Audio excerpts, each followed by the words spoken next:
on it. 22-year-old who had a history of problems at a mall, was banned from a mall and went back there and had all kinds of issues, was given a beautiful birthday present by his dad, a gun, and he ends up walking into this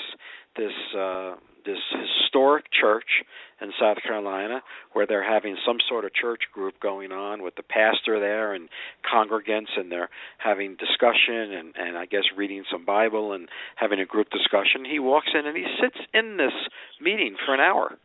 He sits there for an hour, and I'm sure he participated a little bit. I'm sure they were giving him hugs, and it was just a group meeting. And then after about an hour, the flames of racism come out, and he starts spewing all kinds of racial insanity, and he opens fire, and he kills the pastor and I guess 7 or 8 people, and he takes off.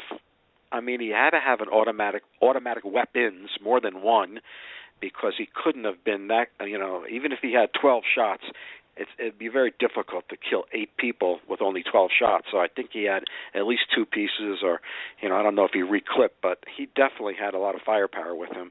And he took these people out, just killed them, point, cold-blooded, bang, gets in his car and takes off, and they get him. Not like the guys in Dannemora.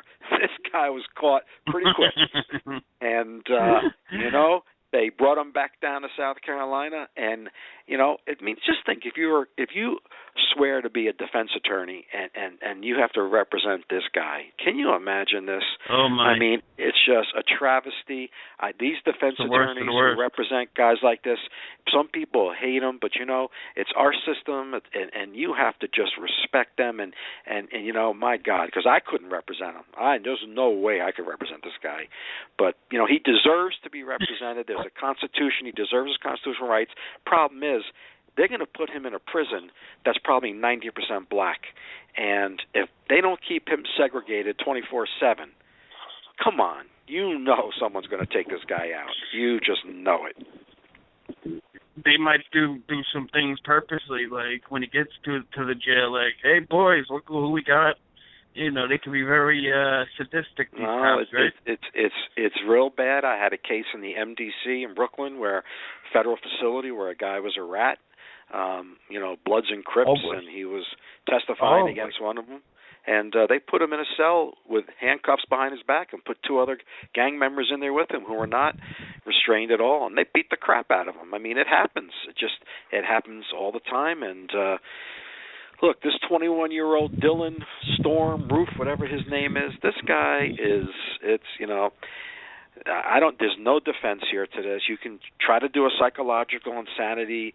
He was now I'm reading he's on medication that made him violent. Okay, he's got a history of racism. And not good here. I don't think Xanax made him do this. I mean, with all due respect to what they're trying to say, yes, Xanax and some Subox that he was on. I think he had it in him. I think when he probably wasn't taking the medication, it probably helped to do it. Because Xanax, if you know anything about that drug, it's supposed to calm you down. I'm not going to ask you how you know about it, but here's the deal. This this guy, he's being charged with a hate crime. Hate crime under federal statute, so that means the feds could come in, but I got to believe the feds will leave this to the state to prosecute this guy. The death sentence is in play here in South Carolina, and if it's not a moral question of whether you believe in the death penalty or not. That's not the issue. It's on the books. It's legal. If you don't like it, then write to your legislatures and protest and try to get groups to go against it. But if it's in play, I can't think of a case that is more deserving of a death penalty than this one. I mean, this guy is just off the charts.